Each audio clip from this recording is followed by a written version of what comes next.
Tes 1, 2, 3. Apakah suara saya terdengar dengan jelas, teman-teman?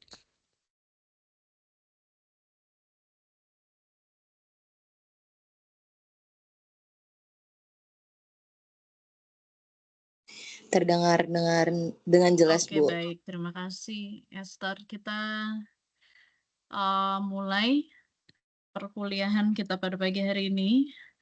Bismillahirrahmanirrahim. Assalamualaikum warahmatullahi wabarakatuh.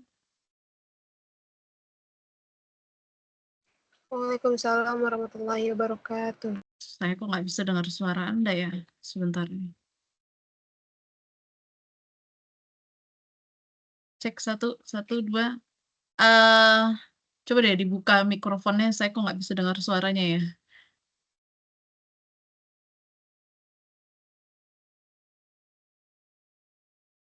Oke, teman-teman yang sudah bergabung bisa dibuka kameranya. Silakan untuk membuka kameranya yang sudah bergabung bersama kita semua pada pagi hari ini. Silahkan. Ya, terima kasih. Komaria, coba cek sound deh. Tes 1, 2. Saya bisa dengar suara kamu nggak?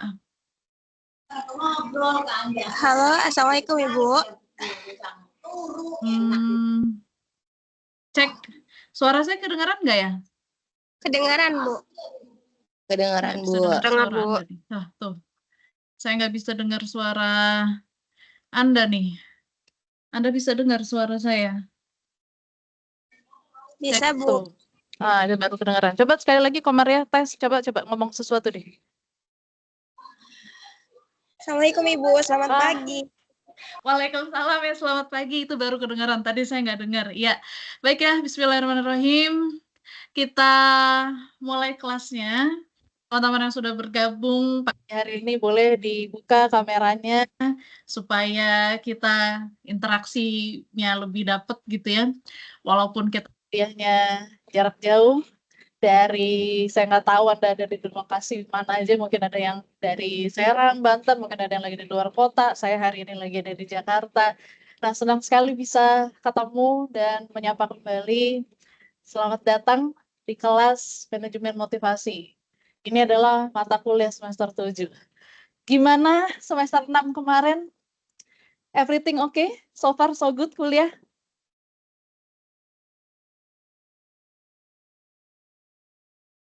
Gimana nilainya? Oke semua, bagus semester 6 kemarin?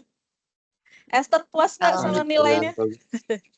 Puas ya? Sangat Alhamdulillah ya. puas. Puas ya. Ada yang Far IPK-nya is good. apa yang ada yang IPK-nya 4 nggak? Nggak ada. Ada, Bu. Ada yang IPK-nya 4, luar biasa. Bagus teman-teman, dipertahankan. Nah, kita semester ini mengalami, sebelum kita masuk ke materi kuliah, mungkin Anda tahu bahwa kita lagi ada upgrade sistem e-learning yang dilakukan oleh kampus kita. Nah, seberapa jauh teman-teman udah mencoba lihat-lihat, di-explore, dicoba-coba terkait dengan Sevima dan Edlink?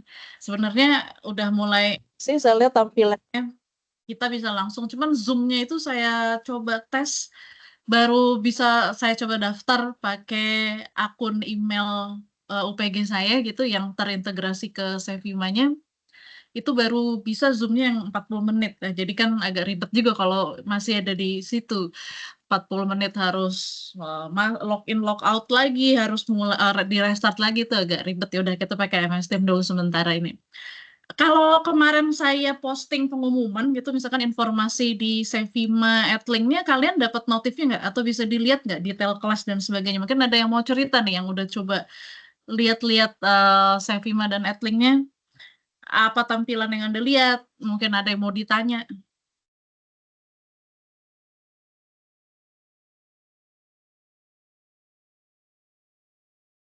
Gimana? Ada yang udah coba dibuka-buka Sevima Edlink-nya, teman-teman? Kalau coba ya, saya coba share ya di tampilan saya ya. Oke. Bismillahirrahmanirrahim nih. Semoga sinyal kita hari ini. Ya. Teman-teman bisa lihat ya apa yang sudah saya share depan, udah Sudah kelihatan? Jadi kalau ini nih di tampilan saya kayak gini nih. Ya mungkin teman-teman akan punya tampilan yang berbeda. Jadi kita sudah mulai sesi perkuliahannya ya di jadwal mengajar hari ini. Nah, nanti presensi mahasiswa itu bisa dilakukan melalui 2 hal. Yang pertama adalah saya absen manual, saya panggil gitu seperti yang sebelumnya satu-satu, terus nanti saya tandai Anda entah itu hadir, izin, apa, atau sakit. Lalu yang kedua kita ada nanti lakukan presensi itu bisa melalui, barcode teman-teman. Nah di sini ada presensi melalui barcode ya. Nah barcode-nya ini ya, nah ini, Anda juga bisa melakukan presensi melalui barcode. Nah, cuman barcode ini, dalam waktu tertentu, dalam kurun waktu tertentu ini akan berganti model barcode-nya. Jadi kalau seandainya sudah melewati, jadwal dari jam perkuliahannya, misalkan udah saya selesaikan gitu, kemudian Anda baru mencoba mengisi daftar hadirnya setelah itu dengan barcode yang sama, itu udah nggak bisa lagi. Jadi apa namanya, barcode ini itu akan, digunakan dan modelnya berganti-ganti sesuai dengan jam perkuliahan. Yuk, pagi hari ini kita coba sama-sama, teman-teman, kita coba sama-sama dari gadget Anda masing-masing, kita coba tes. Coba Anda lakukan presensi melalui barcode. Coba yuk, kita sama-sama coba lakukan, presensi melalui barcode dari adlink Anda masing-masing. Silakan dari Sevima adlink Anda masing-masing, coba kita isi daftar hadir sekarang sama-sama melalui barcode. Nanti kasih tahu saya gimana, udah kalau udah berhasil sih harusnya nanti di data saya ini sudah, terupdate daftar hadirnya. Oke, silakan diisi dulu presensinya pagi hari ini dengan barcode-nya masing-masing. Coba coba bisa nggak? Nanti kalau ada yang bisa nggak bisa kasih tahu saya, kita sekalian test case nih. Anda isi, daftar hadir melalui barcode yang ada di kelas Sevima adlink kita. Sesuai dengan kelas kita pagi hari ini jadwalnya adalah manajemen motivasi di jam 8 sampai dengan 10.30, kelas era 3. Silakan. Entar kalau udah ada yang bisa ataupun nggak bisa, kasih tahu saya. Gimana udah? Udah di-scan barcode-nya bisa?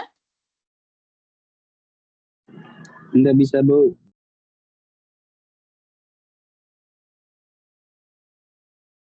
Siapa yang sudah berhasil boleh, raise hand, sambil saya coba lihat, di laptop saya untuk update, datanya teman-teman.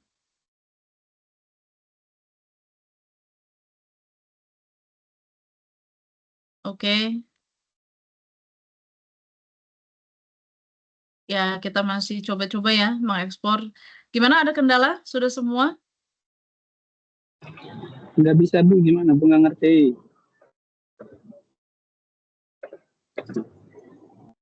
Bu, Kayaknya kita suruh scan Ibu, bukan barcode-nya dari Ibu, kita nge-scan gitu Ibu. Kalau di Kemungkinan. data saya sih belum. Ya, coba deh saya share sekali lagi barcode-nya ya. Anda coba di-scan, di Anda mungkin screenshot dulu atau apapun gitu, barcode-nya. Nanti kita coba ya presensi melalui barcode ini. Coba di test case dulu, efektif nggak? Kelihatan nggak teman-teman, barcode-nya kelihatan nggak?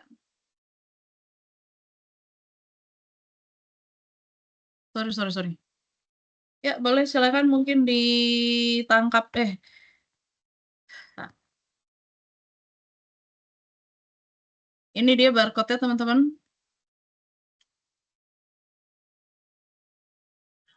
Ada Nggak bisa, kenapa Bu. dia kedap-kedip? Gimana? Bisa nggak? Ribet nggak?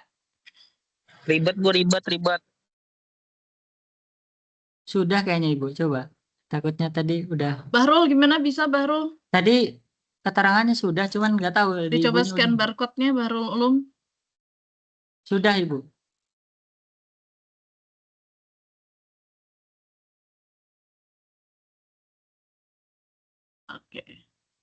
Sudah? Sudah masuk, Ibu. Saya tutup dulu ya. Ya.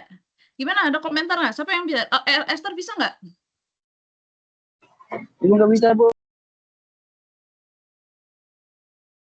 Zaki gimana bisa? Di Bisa, scan Bu, saya barcode? masih coba.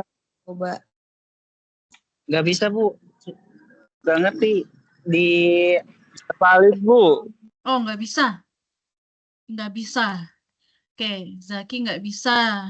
Yang lain siapa yang Safira Suminar gimana? Bisa nggak?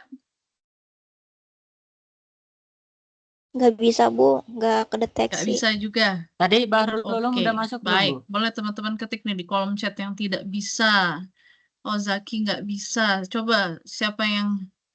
baik, nanti berarti saya presensi manual aja kalau begitu, teman-teman. Kadang-kadang beberapa fitur teknologi itu tidak semuanya friendly user. Komariah juga nggak bisa. Oke, baik. Esther nggak bisa. Mungkin boleh Ayudi nggak bisa juga. Oke. Yang lain boleh diketik di kolom chat yang bisa atau tidak bisa. Jadi saya tahu. Oke. Mufaidi juga nggak bisa. Oke, baik. Oke, Sufaiha nggak bisa. Sumartinda. Oke, berarti boleh kita asumsikan saja bahwa fiturnya belum efektif karena belum bisa kita gunakan ya. Gitu ya. Deal ya. Jadi nanti saya presensi manual aja ya. Oke, baik. Saya nggak bisa dengar suara Anda lagi nih. Coba say something dong. 1, 2, 3 teman-teman. Kuliah online kan. Halo, Bu. Oke, suara saya kedengeran ya? Baik. Ya, jadi kita langsung saja. Nah, sebelum masuk ke materi pada pagi hari ini, kita perlu menyepakati dulu kontrak perkuliahan kita. Belajar dari pengalaman di semester yang kemarin, iya seneng karena banyak banget di antara mahasiswa semester kemarin yang saya ajar tuh dari 12 kelas itu banyak yang dapat nilai A bagus-bagus, tapi ternyata banyak juga yang dapat nilai E. Bahkan ada beberapa kelas yang sampai 50% dari peserta kelasnya itu bisa mendapatkan nilai E dan tidak lulus dari mata kuliah yang saya ambil. Sebagai dosen Anda, saya bukannya senang. Itu malah menjadi sebuah kesedihan tersendiri buat saya sebenarnya ketika kenapa sih mahasiswa nih ada apa? Kenapa bisa dapat nilai E? Nah, kebanyakan dari Anda yang mungkin saya nggak tahu ya, ada nggak ya yang nggak lulus dari mata kuliah saya di semester kemarin yang hari ini ada di kelas ini? Coba introspeksi dan perhatikan baik-baik dan coba pelajari baik-baik kenapa bisa sampai nggak lulus. Saya tentunya berharap semester ini semua lulus dengan nilai yang baik. Yang pertama, mari kita sama-sama sepakati sebelum kita mulai perkuliahan ini itu sebuah kontrak kuliah atau kita mungkin aturan main kita di kelas ini. Pertama, perhatikan kehadiran Anda. Ya, walaupun kuliah kita online, kehadiran adalah menjadi sesuatu hal yang penting. Kehadiran menunjukkan komitmen Anda, keseriusan Anda terhadap mata kuliah ini. Saya mendapati banyak mahasiswa yang nggak lulus itu mereka luar biasa loh. 1 semester cuma hadir 2 kali, 1 semester kadang-kadang cuma hadir 3 kali. Bahkan ada yang cuma terdaftar di Siak tapi nggak pernah mengikuti perkuliahan, nggak pernah ngumpulin tugas gitu. Jadi perhatikan kehadiran Anda. Nilai maksimal itu akan didapatkan oleh mahasiswa yang pastinya kehadirannya penuh gitu ya. Usahakan kehadiran Anda penuh 100%. Kecuali ada kondisi-kondisi di mana memang Anda nggak bisa hadir banget ke kelas, tapi itu mohon dikomunikasikan kepada saya. Jadi Anda boleh melalui WA secara pribadi, kalau memang Anda sakit lebih dari 2 kali, lebih dari 1 kali tatap muka, mungkin bisa disertakan ada surat dokternya dan sebagainya. Jadi usahakan Anda hadir secara penuh, ya. Untuk kehadiran di bawah 70%, ini penting ya, diperhatikan baik-baik teman-teman, karena kehadiran adalah sebuah komitmen dan kampus kita punya sebuah aturan main. tentunya kita akan sangat menghargai mahasiswa yang serius, jadi kehadiran di bawah 70% Anda tidak mendapatkan tiket untuk bisa ikut ujian akhir semester. Jadi itu tolong dicatat. Jadi Anda kalau sampai nggak ikut UAS, yang bobotnya adalah 40% dari komponen penilaian, itu udah bisa dipastikan nilainya bakalan jatuh banget tuh. Itu yang pertama, hadir secara penuh. Ya, kehadiran minimal, paling minimal itu adalah 70%. Di bawah itu konsekuensinya nggak bisa ikut ujian akhir semester. Itu yang pertama, tolong dicatat. Catat baik-baik. Lalu yang kedua adalah pastikan tugasnya lengkap. Nilai maksimal akan diberikan kepada orang-orang yang tugasnya lengkap. Baik itu tugas individu maupun tugas kelompok. Nah, pengalaman di semester lalu itu ada yang unik adalah saya menemukan beberapa mahasiswa itu yang entah kenapa tidak berkontribusi ke kelompoknya. Ya, nah ini penting teman-teman, apalagi mata kuliah kita kan manajemen SDM nih. Nah, Anda sebelum bisa memberdayakan orang lain, sebelum bisa menjadi manajer untuk orang lain, pertama kali adalah Anda harus bisa memanage diri Anda sendiri dulu. Jadi, it's very important. Ini penting banget. Jadi, tolong ketika Anda bekerja sendiri ataupun dalam kelompok, berikan usaha terbaik Anda. Karena hasil nggak mengkhianati usaha yang Anda lakukan, gitu ya. Jadi, satu, ingat, tadi apa nomor satu? Hadir secara penuh. Kehadiran paling minimal adalah 70%, jadi Anda bisa hitung dari 16 kali kita tatap muka, 70% itu berapa kali, dan berarti Anda punya jatah nggak masuk, itu berapa kali. Saya sebenarnya nggak terlalu ambil pusing dengan Anda sakit, izin, atau alpa. Buat saya itu sama aja, mau sakit, izin, alpa, yang penting Anda kalau bisa gunakan jangan melebihi jatahnya gitu loh. Anda punya jatah 30% untuk nggak hadir. Saya kasih izin Anda 30% untuk nggak hadir. Tapi alangkah bijaknya kalau itu digunakan untuk hal yang memang perlu. Ketika Anda sakit, mungkin ada urusan yang mendesak dan sebagainya. Kalau nggak perlu digunakan, sebaiknya nggak digunakan. 100% hadir itu lebih bagus. Ya, jadi mau sakit, izin alfa, gunakan jatah Anda dengan bijak sebanyak 30% dari total pertemuan kita. Satu semester ini ada 16 kali, berarti 30%-nya itulah jatah Anda. Mau organisasi, mau pergi jalan-jalan, pokoknya terserah, sakit izin alfa, gunakan 30% maksimal. Lalu yang itu mengenai kehadiran, tugas yang lengkap. Lalu yang ketiga adalah pastikan Anda mengikuti ujian. Nah, ini penting teman-teman. Saya nggak tahu kenapa di semester kemarin ada yang nggak ikut UTS. Lebih fatalnya lagi ada yang nggak ikut ujian akhir semester. Nah, ini kan merupakan sebuah fatality banget, nggak ikut UTS. UTS itu 30%, komponen penilaian itu bobotnya 30% UTS. UAS kita 40%. Anda bayangin Anda nggak ikut UTS, nggak ikut UAS, tugasnya juga nggak lengkap. Ini jadi penting ya teman-teman. Ujian harus ikut. Kalau misalkan Anda sakit, Anda kecelakaan misalnya, atau ada sesuatu hal yang membuat Anda nggak bisa segera hubungi saya, kapan untuk minta ujian susulan. Tetapi jangan UTS sudah lewat 3 bulan, baru Anda minta susulan, ya itu juga nggak bisa. Jadi jedanya paling nggak yang terlalu lama gitu loh. Mungkin 1-2 hari, atau sampai dengan 1 minggu paling banyak. Jangan sampai lewat sebulan, 2 bulan, baru Anda minta susulan. Perbaikan, itu nggak bisa. Perhatikan kalender akademik. Lalu yang keempat, pastikan semua dari Anda sudah join sebagai peserta kuliah di MS Teams. Nah, ini penting. Kenapa? Saya nggak menerima pengumpulan tugas maupun ujian melalui WA ataupun email pribadi. Sevima sebenarnya sudah memberikan kita platform itu, tetapi saya masih agak deg-degan dan masih misterius buat saya barang ini. Sehingga lebih amannya kita pakai MS Teams saja, di mana tugas, ujian, dan segala macamnya akan termasuk kuis dan sebagainya akan kita lakukan di Teams.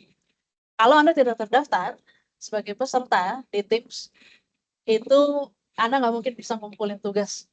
Anda nggak bisa ngumpulin ujiannya. Anda nggak bisa aktif di diskusinya dan sebagainya. Jadi pastikan Anda terdaftar sebagai peserta di kelas MS Teams masing-masing. Saya sudah siapkan kelas virtualnya. Yang belum join silahkan join. Kalau Anda bermasalah nggak bisa mengakses akunnya dan segala macamnya, itu mohon diselesaikan dari awal semester ini. Jangan nanti menjelang tugas sudah mulai ada, ujian udah mulai terjadi, itu semua terlambat ya. Semua file yang Anda kirim di Teams itu insya Allah akan aman, tersimpan, terrekord dengan baik. Tugas yang Anda kumpulkan, ujian yang Anda kumpulkan, aktivitas yang Anda lakukan itu terekam. Sampai dengan ada hari, jam, tanggal, dan sebagainya. Nah, jadi kalau ada mahasiswa yang protes, Bu, saya udah ngumpulin UAS kapan, di mana, jam berapa Anda ngumpulin UAS. Itu akan terrekord dengan baik. Ya, kenapa saya selalu menggunakan platform itu, jadi supaya nggak ada dusta di antara kita. Karena kalau lewat chat nanti bisa ke clear chat nggak sengaja, filenya hilang, ke reset HP-nya dan sebagainya. Email nanti ketimpa-timpa.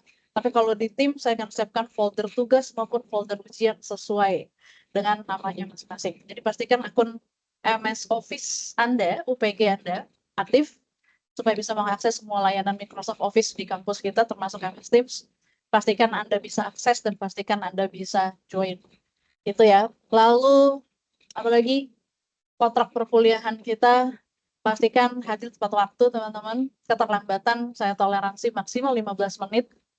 Ya, kemudian pastikan Anda selalu, dan untuk terkait kehadiran. Kadang-kadang mahasiswa itu entah kenapa waktu saya panggil namanya, dia nggak nyaut-nyaut, nggak ada di tempat. Tapi nanti baru besoknya, "Bu, saya masuk kok." Nah, itu nggak bisa ya. Jadi kalau sudah lewat harinya, baru Anda ngeklaim bahwa saya kemarin masuk, itu akan saya anggap tidak hadir. Jadi kalau memang misalkan ada update presensi ataupun terkendala pada saat presensi, dan Anda harus bisa membuktikan bahwa memang Anda hadir di sesi itu. Dan kalau bisa, dalam kuliahan ini ketika kita video conference, Anda buka kameranya, supaya interaksi kita juga lebih enak gitu ya. Kuliah online itu nggak harus selalu video conference seperti ini, teman-teman. Kita bisa melakukan 2 metode sebenarnya. Yang pertama adalah metode sinkronus seperti yang kita lakukan pada pagi hari ini. Kita ada tatap muka melalui video conference, itu namanya synchronous methods ya, metode sinkronus. Lalu ada asinkronus namanya. Itu juga bisa kita lakukan. Asinkronus misalnya saya kirim video, Anda tonton, nanti saya minta Anda kasih tanggapan. Nah, itu kita lakukan juga di Teams. Atau saya kasih tugas Anda membuat sebuah refleksi dan atau apapun. Itu ya. Atau tugas misalnya. Atau Anda fokus group discussion, belajar dalam kelompok. Itu juga bagian dari asinkronus untuk kuliah online. Baik, sampai di sini mengenai aturan main perkuliahan, ada yang mau ditanya?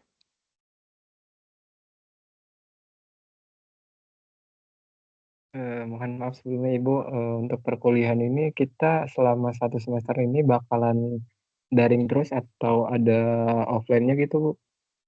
Biasanya sih kalau manajemen motivasi di akhir semester kita ada offline-nya. Nah, offline-nya saya mau Anda, membuat sesuatu, bikin project gitu. Tapi kalau kita mau ada sesi, sebenarnya kalau secara prinsip, mata kuliah saya tuh di settingnya sama prodi tuh online semua tuh 1 semester. Tetapi kalau memang misalkan mau ada sesi offline-nya, nggak boleh aja sih. Nanti tinggal kita coba cari, waktunya kapan, kemudian jamnya jam berapa, kalau bisa ada 5 kelas yang ini sekalian aja kita bikin sesi gabungan gitu. Jadi kayak mungkin modelnya studium general atau apa, boleh aja. Nanti kapan di topik yang mana gitu. Itu sangat fleksibel kok. Fleksibel, Agung. Oke. Oke, baik, terima Ya, kasih, Bu. sama-sama Agung. Gimana, ada lagi yang mau ditanya teman-teman? Mengenai aturan main dan perkuliahan kita dulu ya. Saya harap serius semua ya. Pokoknya semuanya minimal nilainya harus bagus, semuanya harus lulus dengan baik. Baik, ada lagi yang mau ditanya? Mengenai Sevima, Edlink, ada yang mau dikomentari? Esther, mungkin ada yang mau dikomentari? Mungkin Sebetulnya kalau hanya Ya, boleh Esther dulu, nanti saya ke yang lain. Boleh. Oke, terima kasih Ibu. Mungkin kalau untuk Sevima atau Edling itu, kita tuh sebenarnya kurang arahan aja sih Bu dari kampus gitu. Jadi waktu mau Zoom itu kita gagal Zoom-nya. Jadi tiba-tiba cuma dikasih link-link gitu dari kampus untuk ngikutin perkembangan dari Sevima. Jadi secara tidak langsung kita tuh nggak ada ininya Bu, nggak ada nggak ada pemberitahuan lanjut gitu tentang Sevima. Bagaimana cara mengaplikasikannya, bagaimana menggunakannya tuh kita nggak tahu gitu. Jadi benar-benar cuma dikasih talk, suruh download ini, suruh ikutin web-web ini, kita nggak tahu gitu selanjutnya kayak gimana. Untuk masalah tadi presensi juga itu sama sekali belum dikasih tahu Bu caranya harus kayak gimana, apakah scan kode ataukah scan QR-nya itu kita punya atau gimana, kita nggak tahu gitu. Jadi benar-benar hanya disuruh download AdLink atau enggak masuk ke Siak dari web dan itu langsung ngisi KRS, dan KRS pun itu acak-acakan banget gitu Bu. Jadi benar-benar mungkin masih trial gitu, dan nggak ada arahan lanjut dari kampus. Itu sih yang agak sedikit bikin bete mungkin. Sedangkan perkuliahan udah mulai berjalan gitu Bu. Mungkin Banget itu. banget. Terima Wah, keresahan saya sama Esther. Thank you udah berbagi. Ada yang mau nambahin? Silakan.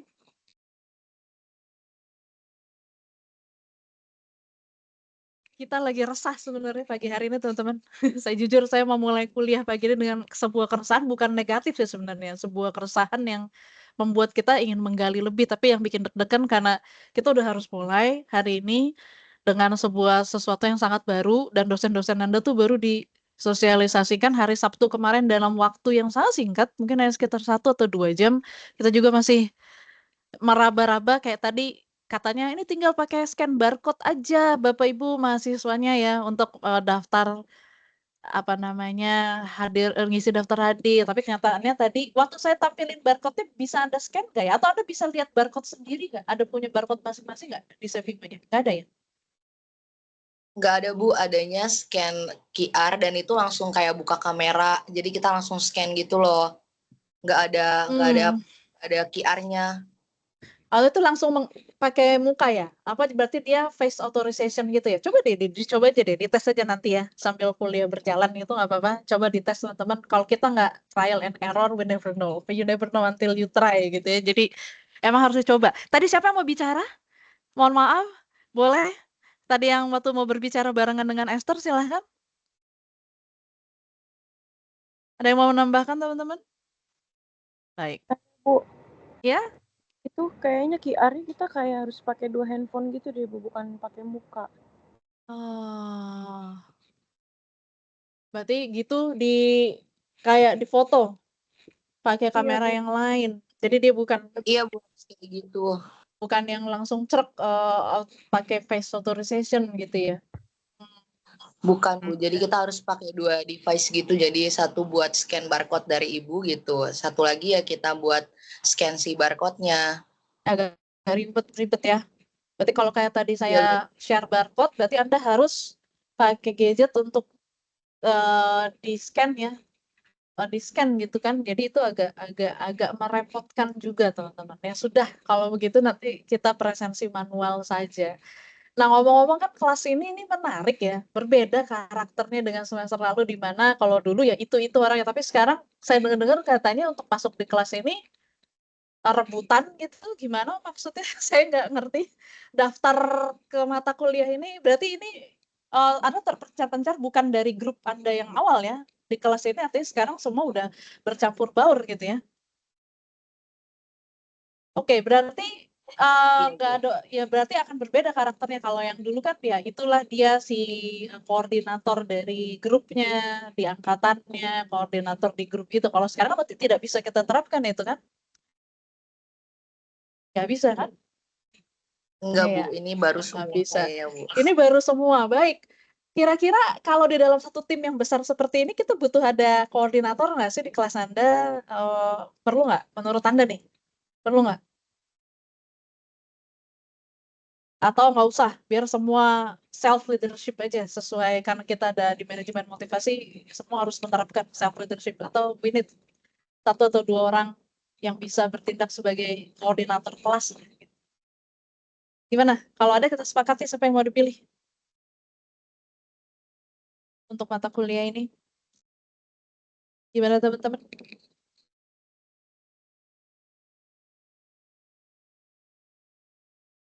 Esther aja Bu, Esther. Setuju sih saya. Cuma Esthernya bersedia atau gimana? Esther? Boleh sih Bu, Oh, jadi boleh ya. PJ Ibu aja PJ, gitu kan Bu. PJ mata kuliah ini aja, MK ini aja. Ya, soalnya kemarin Pak Fajar juga sempet nanyain PJ ketua kelas di RA3, terus karena belum ada, jadi saya handle juga, mungkin nanti Pak Fajar bisa di backup sama yang lain. Oh gitu. Oke. Balik lagi jadi PJ-nya Bu Primi. Oke, terima kasih ya, Esther. Gimana teman-teman yang lain setuju? Kita demokrasi loh, ya. Zaki menunjuk Esther, Esther bersedia. Yang lain boleh ketik di kolom chat. Setuju atau sepakat? Silahkan. Kan kita harus tahu nih suara dari teman-teman yang lain. Baik, kita langsung saja masuk hari ini ke pengantar manajemen motivasi. Semester 7. Berarti semester depan insya Allah udah tinggal proyek akhir ataupun nulis skripsi dan wisuda ya. Nah luar biasa. Gak kerasa perjalanan 7 semester Anda. Banyak mahasiswa yang komplain, kenapa mata kuliah manajemen motivasi ditaruhnya di semester 7 sih, Bu? Gitu. Kenapa nggak ditaruhnya di semester awal gitu ya? Padahal sebenarnya kan itu bisa membantu banyak mahasiswa bla bla bla bla. Saya juga nggak tahu, kita ikutannya kurikulumnya. Tapi intinya hari ini kalau Anda masuk di mata kuliah kemarin Anda manajemen kinerja sama saya semester 6 ya. Nah, sekarang ada di manajemen motivasi. Kira-kira di bayangan Anda tuh kita bakal mempelajari apa sih di mata kuliah ini? Di bayangan Anda kita bakal ngapain sih? Yuk, ada yang mau? Oh, Agung, sepatu Bu, sepakat dan setuju, mantap. Ya, Esther, didukung juga tuh sama Agung. Baik, thank you Agung. Yang lain boleh kasih suaranya. Ya, sambil kita cicat dulu deh teman-teman. Kira-kira kita bakal ngapain untuk semester ini di mata kuliah manajemen? Ada 2 kata, manajemen dan motivasi. Saya nggak perlu nanya-nanya lagi manajemen itu apa. Anda udah semester 7, pasti udah tahu apa fungsi manajemen, nggak perlu saya ulang lagi apa fungsi manajemen. Tapi ada kata motivasi di belakangnya ini. Kira-kira ini manajemen mau ngapain? Apa yang mau dimotivasi? Siapa yang mau dimotivasi? Dan tujuannya kenapa harus dimotivasi? Any comments? Any opinion? Silakan. Si manajemen motivasi itu Coba apaan Bu. sih? Ya, boleh, silakan. Mungkin in my opinion, kenapa harus ada motivasi, karena motivasi itu merupakan hal yang penting, karena motivasi merupakan sebuah dorongan atau semangat gitu, yang mungkin kalau di perusahaan pastinya yang diberikan atasan kepada bawahan gitu, supaya bisa balik lagi ke manajemen tadi, mengelola, untuk mengatur gitu.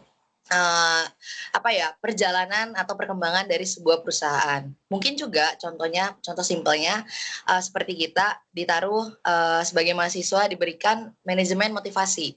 Di akhir mungkin Bu, di semester ini saya berpikir bahwa karena kita udah mau semester akhir, otomatis banyak banget beban gitu. Dan hal ini menjadi challenging buat kita ke depannya gitu. Jadi ya makanya diberikan motivasi gitu. Dari Bu Primi mungkin untuk kita mahasiswa supaya di semester akhir nanti kita nggak stres gitu. Kita nggak to be a crazy person gitu Bu. Jadi kita masih healing. Oke, Gitu, bukan. kasih motivasi. Itu jadi concern saya tuh. Ada satu kata Esther sebut bahwa beban gitu. Jadi setelah sekian perjalanan dari semester 1, 2, 3, 4, 5, 6 dan sekarang ada semester 7. Dan lalu keluar satu kata yang menjadi concern saya, beban. Ada apa guys dengan 7 semester sampai akhirnya keluar satu kata itu bahwa oh my god gitu loh, ini bebannya kayaknya lumayan berat gitu. Siapa yang merasa 7 semester ini melelahkan? Boleh raise hand? Boleh raise hand, boleh angkat tangan, boleh diklik raise hand yang merasa 7 semester atau 6 semester kemarin itu kayaknya capek deh, kayaknya melelahkan deh. Ada? Boleh, oke, thank you. Thank you. Yang lain boleh? Saya minta partisipasinya teman-teman. Walaupun kita kuliahnya online, mungkin ada beberapa nggak bisa buka kamera, tapi mohon partisipasinya, thank you, terima kasih. Sudah beberapa orang yang raise hand, yang lain ada 30 lebih loh mahasiswa di kelas ini, baru 4, ya, terima kasih. Baik, 5, terus, jangan diturunin dulu, saya mau lihat 6, terima kasih, 7 orang, 8, baik, terusin, 9, 10, ya terus 11, ya lagi masih ada dari 30 lebih, 13, baik, terima kasih, yang lain boleh. Saya mau lihat yang belum raise hand, baik. 14, terima kasih. Lanjut teman-teman, jangan diturunin dulu. Baik, 17, 18. Baik. Ada lagi nggak apa-apa. Ya, kalau nggak merasa beban, nggak usah tunjuk tangan. Tapi kalau Anda merasa tenang, semester adalah perjalanan yang, oh my God, I'm so tired gitu. I'm so exhausted. 20 orang. Terima kasih, masih ada? Boleh saya lihat? Jangan diturunin dulu. Tetap present teman-teman. Baik, terima kasih. Iya, oke. Nambah terus. Baik, baik, baik. Oke. 20, 21, 22, 23, 24. 25 orang. 25 orang dari total ada berapa mahasiswa yang lain? Ayo, jangan cuma nongol namanya doang tapi nggak berpartisipasi. Nanti bisa-bisa saya anggap Anda nggak hadir lah ya. Oke. Baik, 27. Berarti ada 1, 2, 3, 4. Kayaknya Anissa, Herul Imam, Mufaidi, sama Safira baik-baik aja. Tapi oke, 27 orang yang lain resah dan merasa lelah. What's up guys? Any problem? Ada yang mau say something? Boleh? Apa yang bikin kita capek? Apa yang bikin Anda lelah? Padahal Anda tahu tujuannya mau kemana, tapi kok lelah ya? Kok capek ya? Apa yang bikin Anda capek? Ah, Boleh? kalau dari saya, Bu, kalau yang Ya. bikin capek itu sebenarnya dari semester 6 ke semester 8. Karena dari satu semester 5, saya ngerasa baik-baik aja. Karena banyak mahasiswa mungkin maaf ya Bu ya, mohon maaf bisa disebutnya seperti itu. Maksudnya gimana tuh?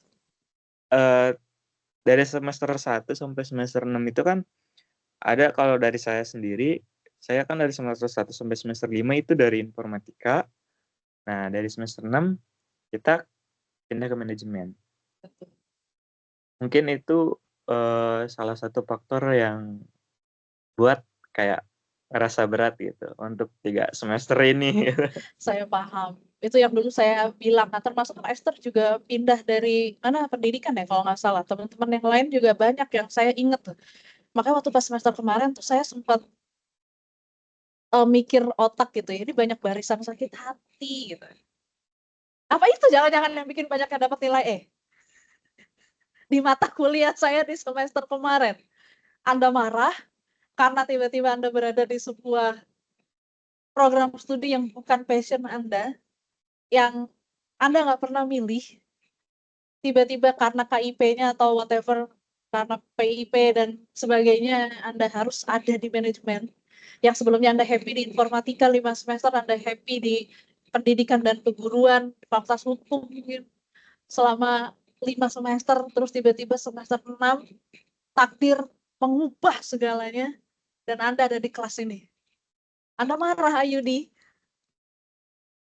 Kalau saya enggak Bu, aman-aman Enggak aja ya? nilai. Alhamdulillah baik semua Bu. Nggak ada Tapi buruk. ada capek, kesel kenapa? Kan berarti ada sesuatu hal mungkin ada kecewa, marah, sialan, kenapa tiba-tiba gue pindah, itu kan nggak mau, manajemen, gue kan nggak suka gitu.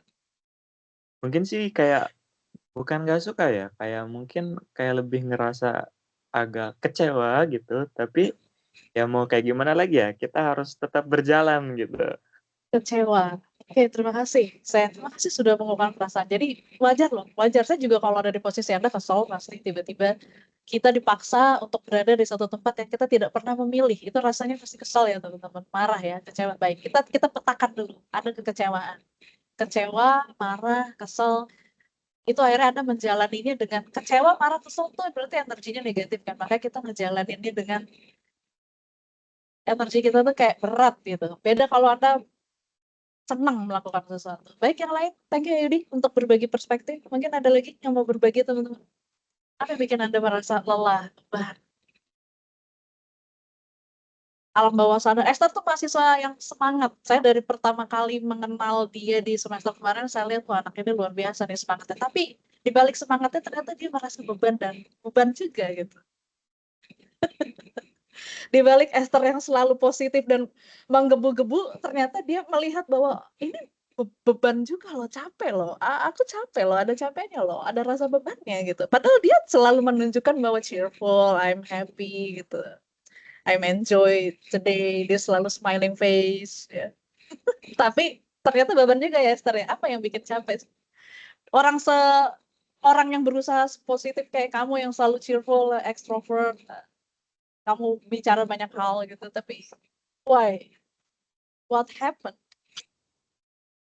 Sebenarnya kalau dibilang capek, tadi setuju banget sama statementnya dari Ayudi ya, dari Kak Ayudi gitu. Mungkin capeknya karena di semester akhir gitu, Bu.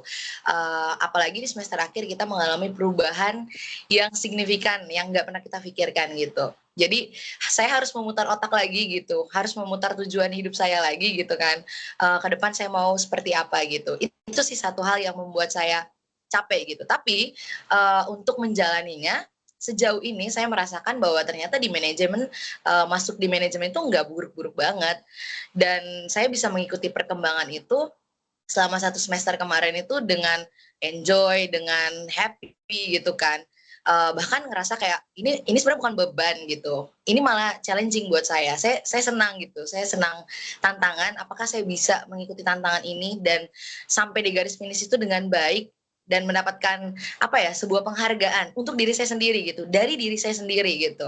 Dan di semester 6 ternyata nilai yang saya dapat ya alhamdulillah puji Tuhannya, saya gak buruk-buruk amat gitu, dan saya merasa wah saya semakin tertantang. Cuman capeknya itu ya saya harus 2 kali memutar otak gitu, mengikuti setiap mata kuliah gitu. Bahkan nanti di endingnya saya harus bisa menguasai di ujian akhir itu, di skripsi itu, saya harus bisa menguasai cuma dari semester 6 gitu. Sedangkan semester 1 sampai 5-nya bukan ini yang saya kuasai. Jadi saya harus memutar otak lagi, ngambil waktu lagi untuk coba belajar mengikuti dari semester 1 sampai 5 gitu. Tapi di ending waktu ini gitu. Dan ya capeknya itu sih Bu, cuman sejauh ini saya seneng kok belajar manajemen gitu. Banyak hal yang berubah juga di hidup saya pada saat saya belajar manajemen ini. Saya tetap semangat Bu. Terima kasih. Oke, thank you. Terima kasih sudah berbagi perspektif ya. Menarik ya teman-teman ya. Jadi, nah itu bayangkan Anda baru berurusan dengan diri Anda. Nah manajemen motivasi itu lebih besar dari itu. Bayangkan Anda ini baru berurusan sama diri sendiri nih hari ini. Manajemen motivasi ranahnya lebih besar lagi daripada diri sendiri. Bayangkan Anda, saya nggak tahu, 2 tahun lagi, 3 tahun lagi, atau 5 tahun lagi, karirmu bagus, mungkin Anda jadi pimpinan di suatu perusahaan atau institusi, atau mungkin Anda punya bisnis sendiri, Anda menjadi pemimpin dari tim kerja Anda. Bayangkan kalau ini terjadi di tim kerja Anda. Nggak usah kita bicara skup perusahaan deh. Bayangkan kalau nanti Anda saya kasih kelompok kerja, kelompok proyek di mata kuliah ini isinya mungkin berlima. Tiap orang punya masalahnya masing-masing. Bagaimana menjaga ritme mereka bekerja, bagaimana semua orang tetap bisa mencapai goals, itu adalah diperlukannya manajemen motivasi. Tapi sebelum Anda bisa memanage motivasi orang lain, yang harus kita lakukan adalah mulai dari memanage motivasi diri sendiri. Setuju atau sepakat teman-teman? Setuju atau Setuju. sepakat? Sepakat ya, baik. Saya izin share screen ya, teman-teman, bahwa mata kuliah ini, ya ini saya pernah nulis buku 2019, nanti teman-teman boleh ke manajemen motivasi ini bukunya. Saya mau share mana ya, bagian mana ya ini. Manajemen motivasi, intinya sebelum Anda memanage seorang, Anda manage diri sendiri, so you are the boss from your life. Your success is your responsibility. Nah ini penting. Saya senang bahwa teman-teman Ayudi punya perspektif yang positif tentang apa yang dia jalani, walau ada kesel, ada marah. Esther mungkin dengan khawatiran dia harus mulai sesuatu hal yang baru, tapi dia tetap positif dan semangat. Hari ini kita digalaukan oleh Sevima, Edling, tapi kita tetap jalan terus dan kita tetap positif dan semangat. Kita tetap learning by doing. Dan itu adalah sesuatu yang sangat baik. Nah memang sangat mudah di dalam hidup kita adalah untuk kita menyalahkan hal-hal yang terjadi di luar dari kita. Itu mudah banget teman-teman. Kita punya masalah, kita salahin orang lain, kita salahkan situasi, kita salahkan keadaan. Tapi seringkali kita nggak melihat ke diri sendiri. Bagaimana kita menerima, accept, menerima, lalu kemudian bagaimana kita berdamai dengan situasinya, dan bagaimana kita jalan terus aja dengan tetap menjaga sisi positif diri kita. Memang nggak gampang.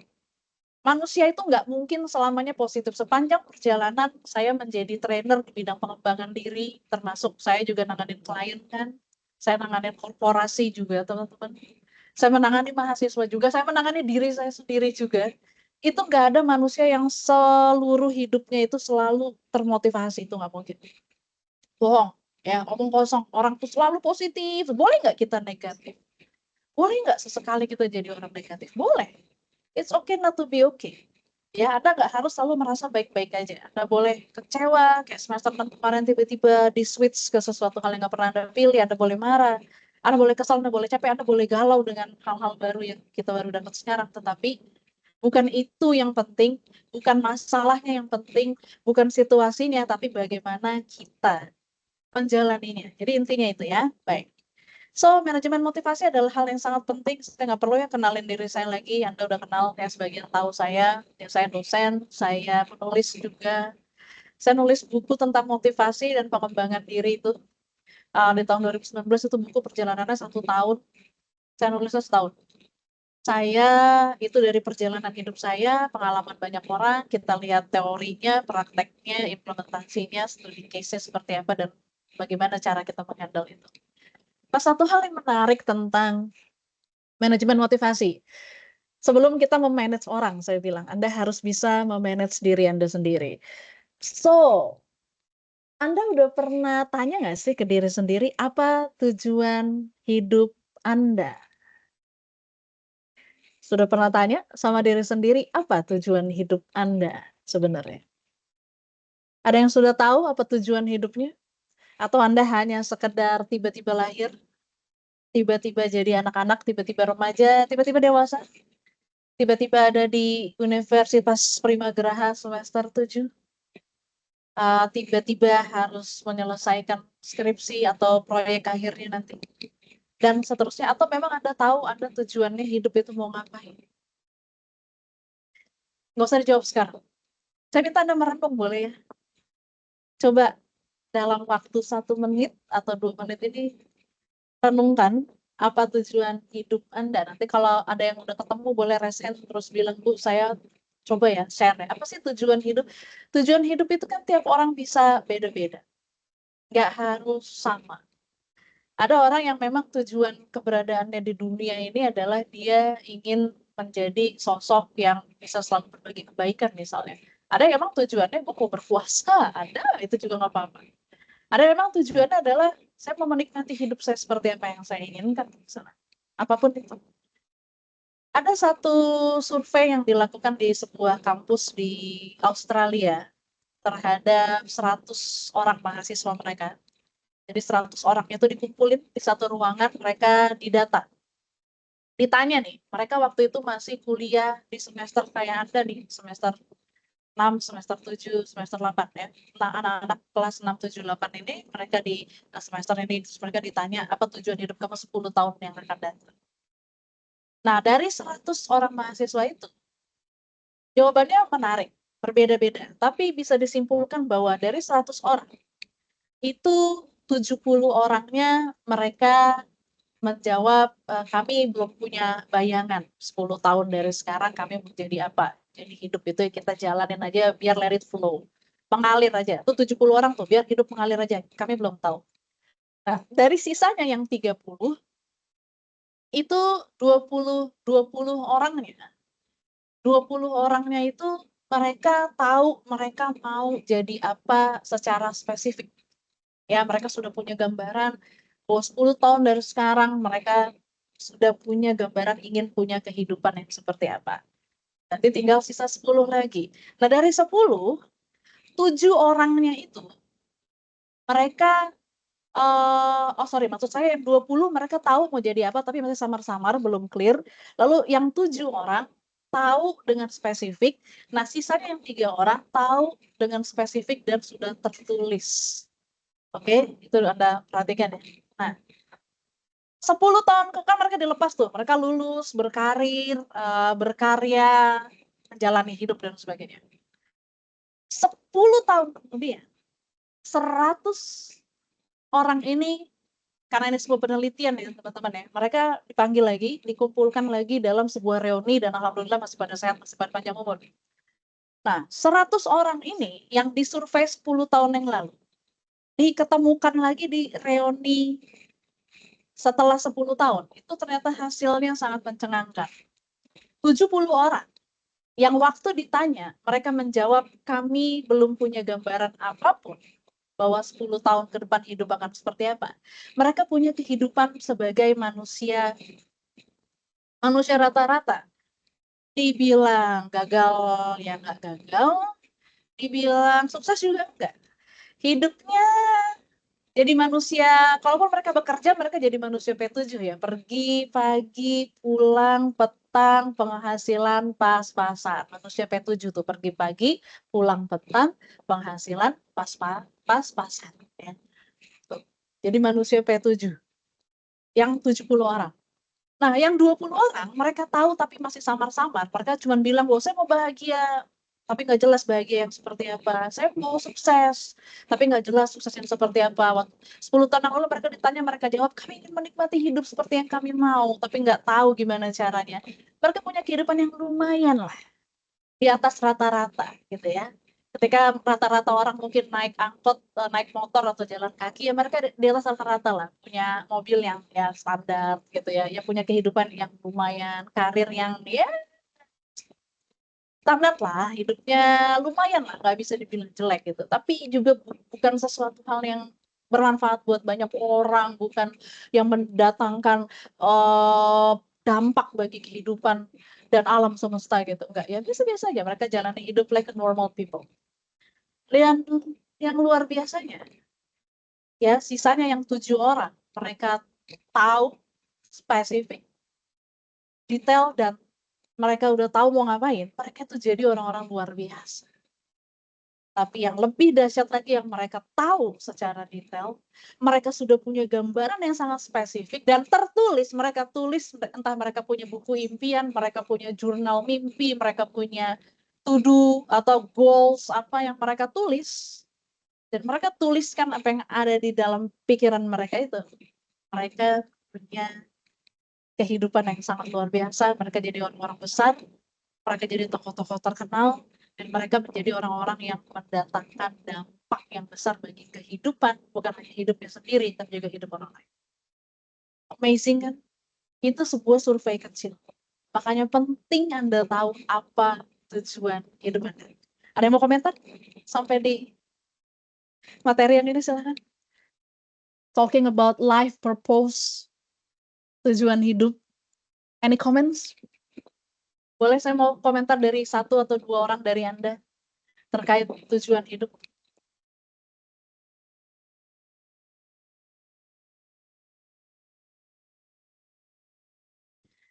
Kalau belum ketemu nggak usah jawab sekarang, saya akan kasih tugas nanti untuk masing-masing orang, tugas pribadi. Jadi nanti tugasnya adalah, Tuhan, inilah proposal hidupku.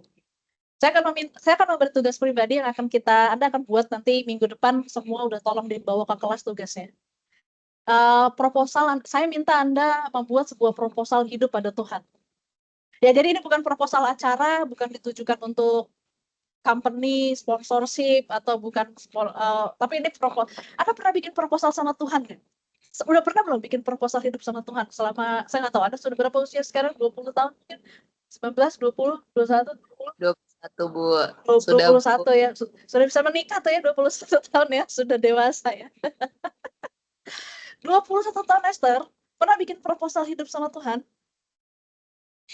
Ternyata saya ingat-ingat waktu Ibu bilang menulis sebuah goals, saya pernah tulis itu di tahun 2023. Dan itu masih ada di catatan note saya, Bu. Oke. Saya punya 11 goals untuk tahun 2024. Jadi mungkin kalau ditanya tujuan hidup saya, yang pertama pasti making happiness for everyone. Pengen bikin kebahagiaan aja untuk orang lain gitu, Bu. Tapi kalau yang lainnya, yang paling inti dari tujuan hidup saya, goals dulu ya Bu, goals saya gitu yang saya tulis tahun 2023 akhir, yang paling utama itu adalah self love. Nggak tahu kenapa saya di tahun 2023 ke belakang itu sangat tidak mencintai diri saya, dan saya membuat goals atau sebuah tujuan itu di tahun 2024 saya ingin mencintai diri saya lebih lagi gitu. Karena mungkin kalau tahun-tahun sebelumnya saya lebih fokus dengan orang lain gitu. Dengan pasangan gitu kan mungkin.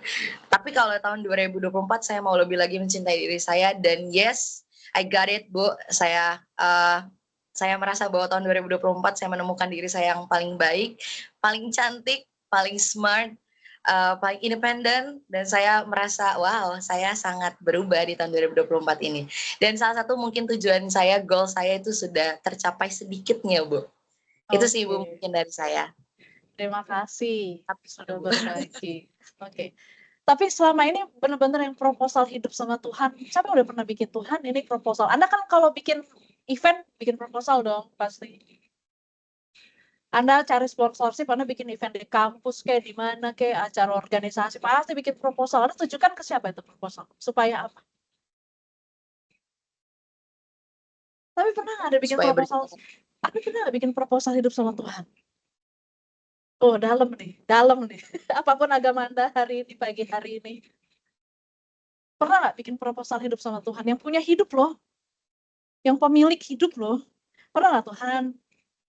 Aku mengajukan 5 tahun dari sekarang hidupku bla bla bla.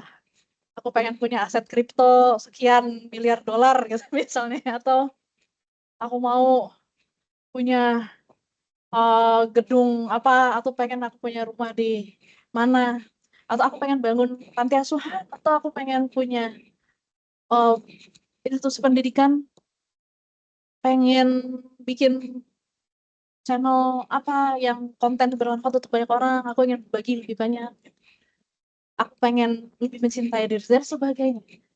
Itu teman-teman yang lain pernah nggak? Mungkin kita sering sih dalam doa kita ya, dalam doa kita pasti tiap hari, ada yang muslim sehari kita minimal 5 kali ketemu, kita sholat, kita doa, pasti itu tiap hari.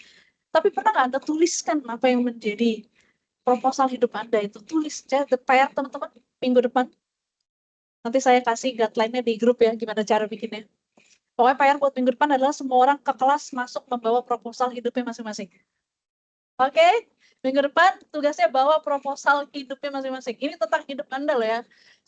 Sebelum jadi pemimpin yang bisa memotivasi orang lain, manajemen motivasi is very easy if you know how to apply it to yourself first. Jadi Anda harus bisa mengaplikasikannya ke diri sendiri pertama kali sebelum ke orang lain.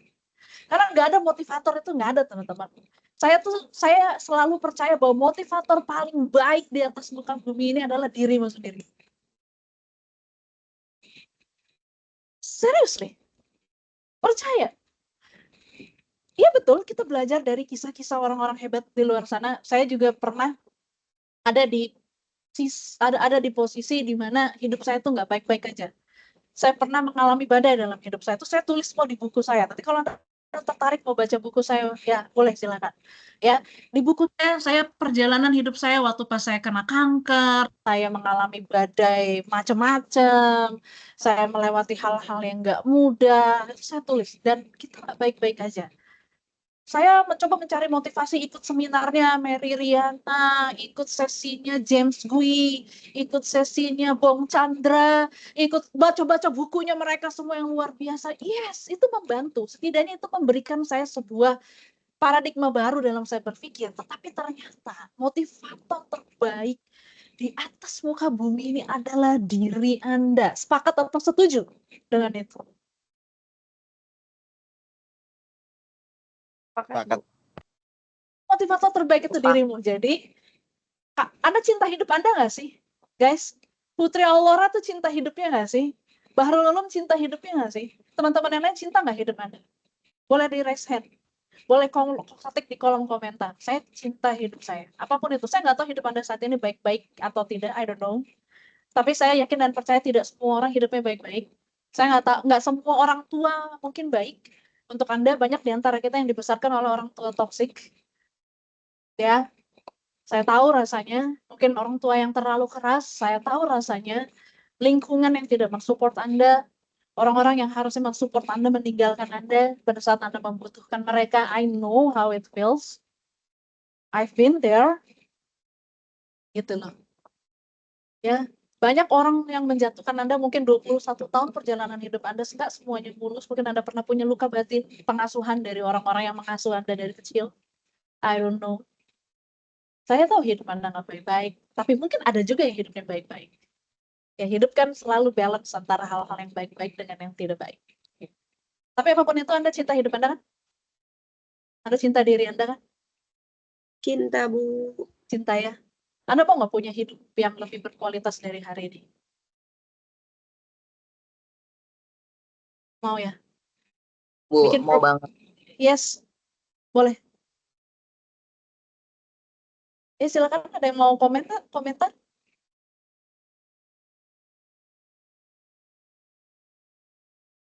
Tadi ada yang bersuara, boleh silakan kalau mau berkomentar. Kita cinta hidup kita pasti. Anda ingin hidup yang lebih baik.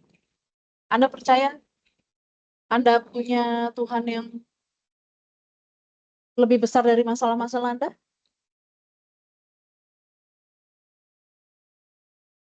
Yuk bikin proposal ya. Bawa minggu depan proposal hidupnya masing-masing. Oke, ini tentang tujuan hidup kita skip dulu, karena ini akan panjang sekali. Tapi intinya, SDM, manajemen SDM. Manajemen motivasi. Itu adalah part dari manajemen SDM. Nah, kenapa SDM itu menjadi hal yang sangat-sangat penting, menjadi concern semua perusahaan-perusahaan di dunia. Bahkan semakin besar sebuah perusahaan, mereka semakin peduli dengan pengembangan sumber daya manusia di perusahaan mereka. Anda mungkin kalau nanti ada rezeki bisa bekerja di Google Corporation, itu perusahaan yang banyak anak-anak Gen Z bermimpi untuk bisa masuk ke situ. Selain gajinya besar, Anda bisa kerja fleksibel, Anda tidak harus ada di kantor every day, Anda bisa bekerja dengan menggunakan versi terbaik Anda dan sebagainya. Dan makin gede sebuah perusahaan, makin multinational company, semakin besar mereka semakin concern terhadap SDM. Jadi manajemen itu nggak hanya melulu berbicara tentang operasional, tentang keuangan, tapi people nih harus di-manage. Kenapa? Yang pertama, karena sumber daya manusia itu adalah memberikan dampak yang sangat besar bagi keunggulan kompetitif perusahaan. Anda bayangkan, yang kerja di perusahaan itu kan orang. Dan mereka punya dampak yang besar. Kalau orang-orangnya bagus, perusahaan akan bertumbuh. Kalau orang-orangnya jelek, perusahaannya bisa kolaps gitu. Banyak kok bisnis yang bagus dikelola oleh manusia yang salah, mempekerjakan orang-orang yang salah, berantakan. Ya. Lalu yang nomor 2, kenapa SDM itu penting banget? Karena itu bagian dari strategi untuk berkembang dan maju. Makin maju orang dalam organisasi Anda, makin maju perusahaannya. Yang ketiga, ini penting. Cara perusahaan memperlakukan sumber daya manusia mereka itu akan mempengaruhi target kinerja yang telah ditetapkan. So, yang nomor 3 is very important. Tolong dicatat cara perusahaan memperlakukan SDM-nya. Makanya kenapa sekarang semua perusahaan berlomba-lomba untuk memperlakukan SDM mereka dengan baik. Karena mereka harus melakukan itu. Mau nggak mau mereka harus melakukan itu. Oke? Ya, jadi thinking of way-nya atau mindset-nya adalah perusahaan yang berfungsi baik. Itu merupakan hasil dari SDM-SDM yang sehat, yang punya komitmen, yang berenergi tinggi dan punya motivasi. Itu disebut sebagai engaged employee. Jadi perusahaan akan besar kalau mereka punya orang-orang yang komitmen, energinya tinggi, sehat fisik, mentalnya, dan selalu terjaga motivasinya. Itulah kenapa manajemen motivasi dihadirkan sebagai bagian dari manajemen SDM. Oke, itu sih ya. Pengelolaan SDM itu selalu kuncinya ada talent management. Itu penting, teman-teman. Lalu ada isu-isu yang selalu ada di kantor nanti harus Anda hadapi. Bayangkan Anda akan jadi pemimpin, Anda jadi manajer. Dari mulai rekrut, develop, maintain, nanti Anda maintain, retain, itu artinya membuat dia bertahan.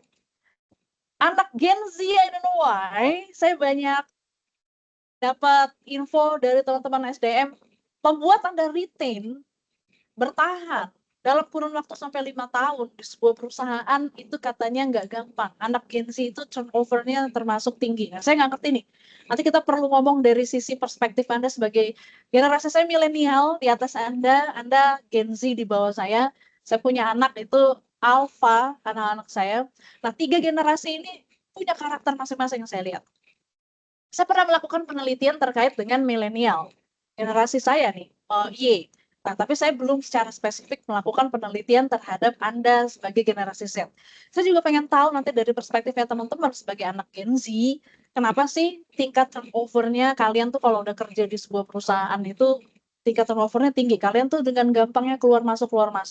Nggak cocok dikit kalian resign. Ada tekanan dikit kalian berlari dan sebagainya. Jadi nanti kita boleh ngobrol ya. Nah, kita punya problem. Ini adalah sumbernya Gallup INC. Kalau Anda tahu, Gallup itu adalah sebuah lembaga penelitian swasta independen yang memang memfokuskan penelitiannya terhadap masalah SDM dan kinerja di seluruh dunia. Nah, dari data 2016-nya Gallup ya, saya belum dapat data terbaru, tapi ini data terakhir mereka.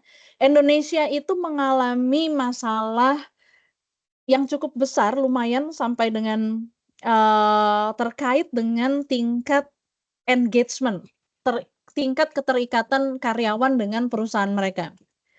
Bahwa hanya 13% di Indonesia yang engage, dan yang sangat nggak engage itu 11, tapi yang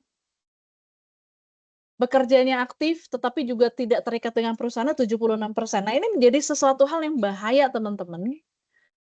Karena tanpa sebuah engagement, tanpa ada working engagement antara si employee dengan company-nya, ini berjalannya perusahaan juga bisa menjadi bermasalah, gitu ya. Nah, makanya penting.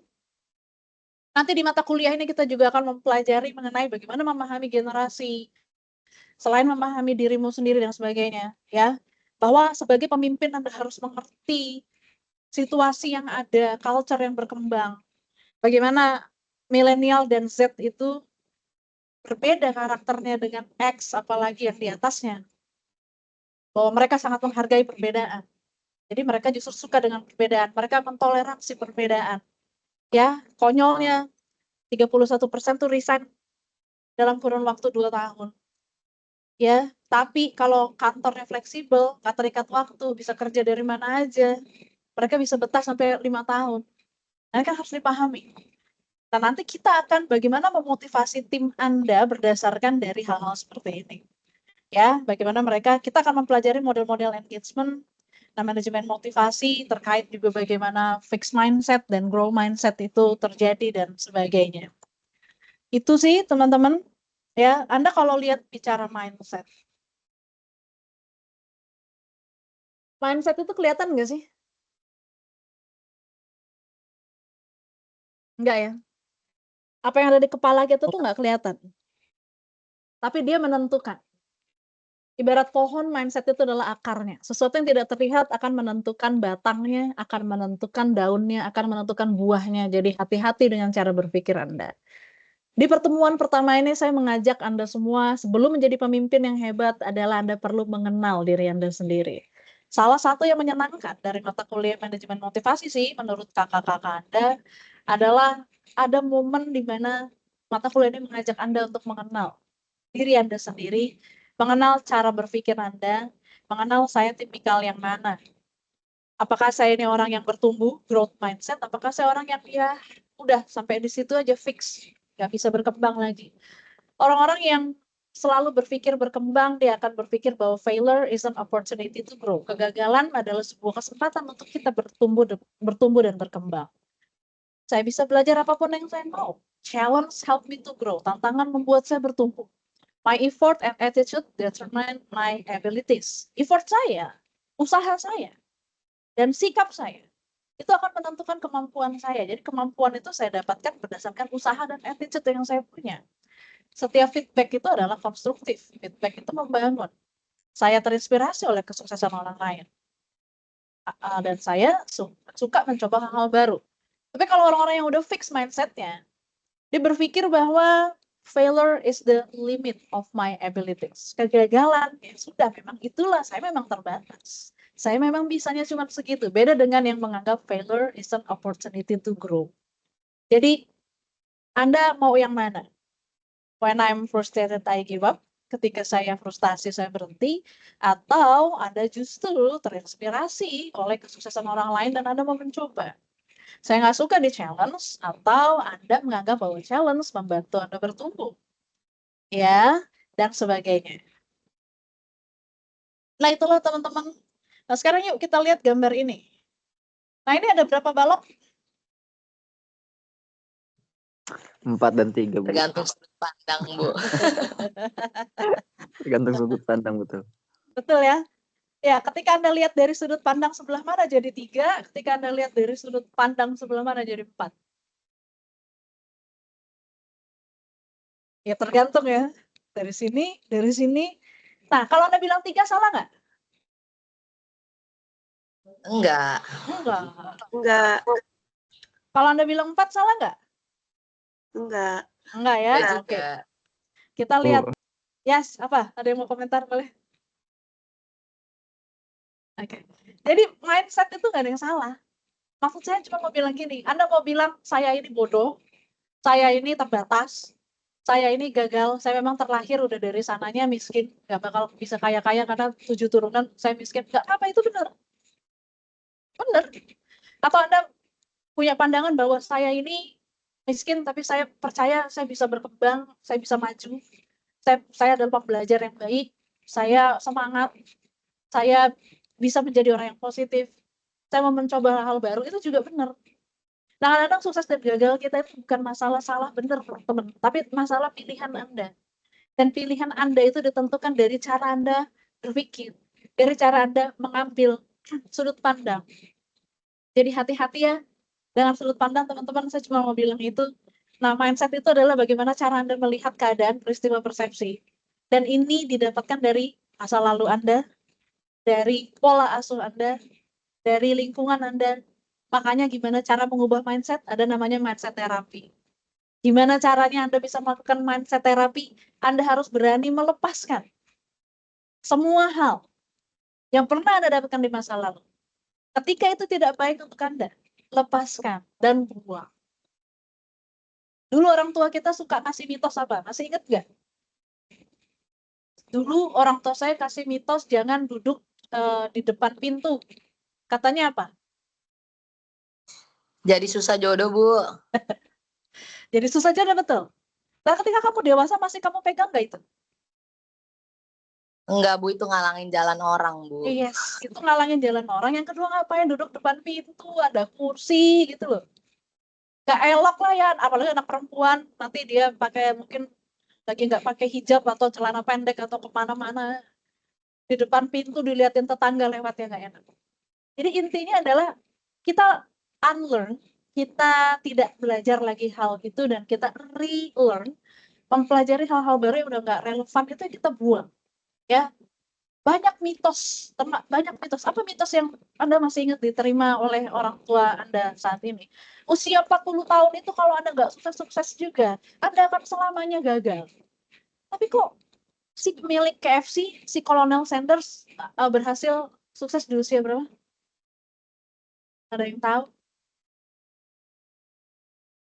Di usia 60 tahun setelah dia pensiun. Jadi sebenarnya, nah ini ya, ini gambar apa teman-teman? Ini gambar nenek sihir ya. Tapi ketika Anda mabok, ini dibalik gambarnya, dia jadi Tuan Putri. Anda minum 6 botol bir, ini waktu saat Anda normal. Ketika Anda minum botol bir 6, Anda ini yang Anda lihat. So, itu cuma sekarang ada permainan pikiran, teman-teman.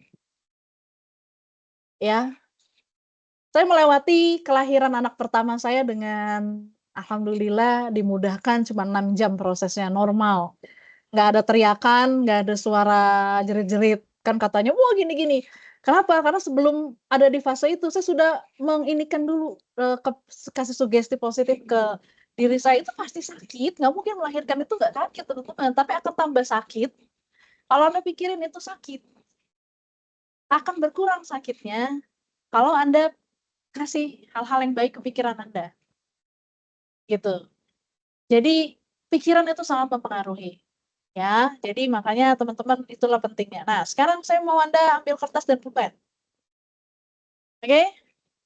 Hubungkan 9 titik ini dengan 4 garis lurus tanpa putus ya. Gak boleh putus. Ayo, titik bikin 9, 1, 2, 3, 4, 5, 6, 7, 8, 9.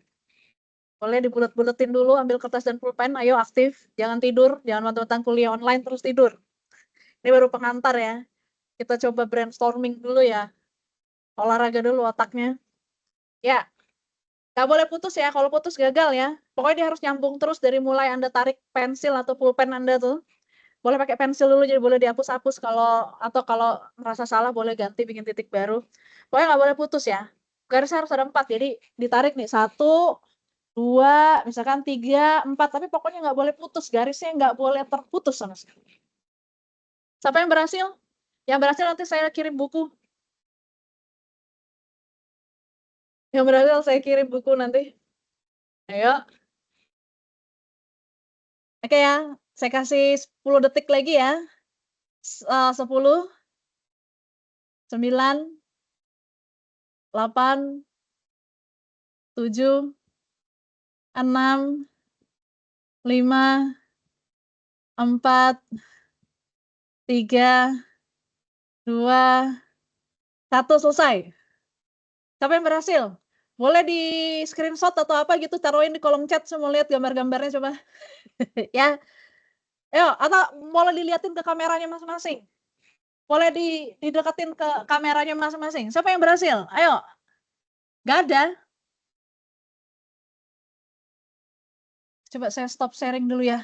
Saya mau lihat penampakannya. Coba mana lihat. Mana coba deketin ke kamera masing-masing atau kalian screenshot kirim di kolom chat. Nah, waduh itu ada berapa Esther garisnya itu 1. 1, 2, 3 Esther itu kebanyakan. Garis cuma boleh 4, gagal. Agung. 1, 2, 3, 4, 5, 6 Agung gagal itu. Cuma boleh 4. Ayo, mana yang lain? Ayo yang lain mana?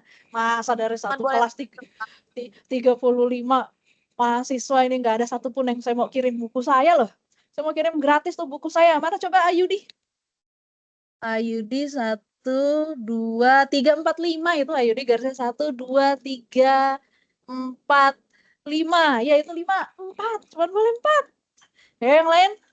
Waduh, dari 35 mahasiswa ini loh, yang lain mana yang kameranya pada ditutup, jangan tidur. Coba liatin ke saya gambarnya. Nggak ada nih, nyerah. Nyerah nih, bener nih. Wah, gimana mahasiswa semester 7. Mata kuliah manajemen motivasi lagi. Nyerah nih. Ya udah, saya kasih waktu tambah 1 menit. Coba lagi, bikin yang baru. 4. 4 ya. Cuman 4 lah ya.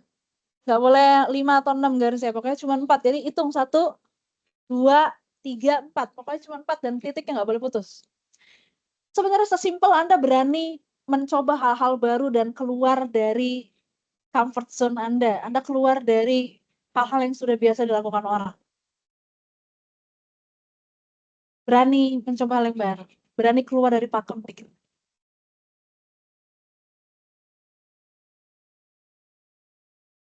Oke, nyerah nih ya. Ya udah deh kalau nyerah saya share screen deh ya. Jangan ketawa tapi ya. Oke ya. Tadi saya bilang berapa garis kan 4 ya. Nih, kan 4. Coba hitung. Ada berapa tuh garisnya? 1, panjang ya. 2, 3, dan 4. Ya 4 itu. Titiknya nggak putus. 4 kan? Ya, ada komentar boleh? Ada komentar boleh? Silakan. Loh, kok bisa gitu, Bu?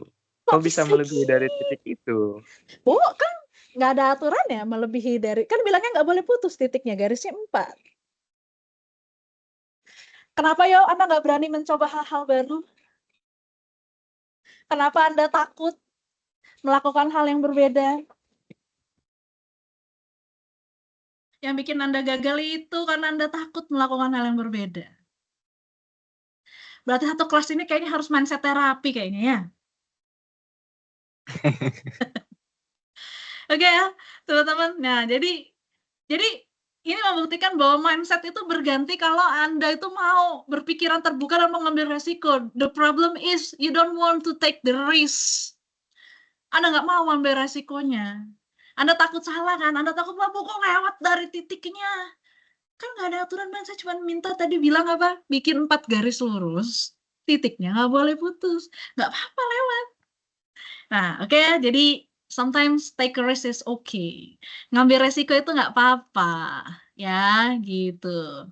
Ini udah mau selesai belum sih? Nah, ayo. Ayo sekarang coba tes ini. Ini akan menjadi coba. Ini kira-kira kalau diambil kata-katanya bisa jadi kata yang bermakna apa ya?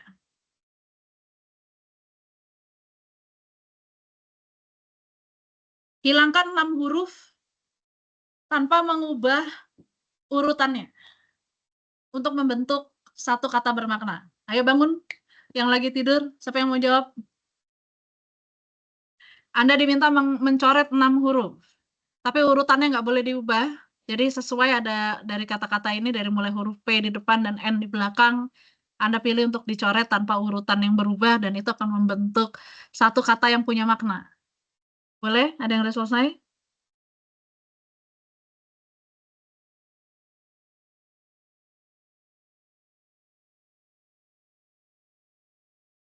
Oke, siapa yang mau jawab? Pak Yudi mau jawab? Yang lain? Ayo apa yuk? Sabar Bu. Ayo apa yuk? Nyerah nih. Nyerah nih. Mau saya kasih tahu jawabannya? Nah, ada yang berhasil nggak? Wah. Oke ya. Gitu ya teman-teman, nanti RPS-nya saya, ini besok aja. Kita kayak udah ke baik, sampai di sini ada yang mau dikomentari mengenai pertemuan pertama kita di mata kuliah manajemen motivasi setelah chit-chat and long talk, something yang belum terlalu penting, tapi lebih kepada untuk kita bermain-main dengan pikiran kita, mengenal diri sendiri, berani mengambil resiko, dan kenapa motivasi itu penting. Ada yang mau dikomentari, ada yang ingin bertanya, teman-teman?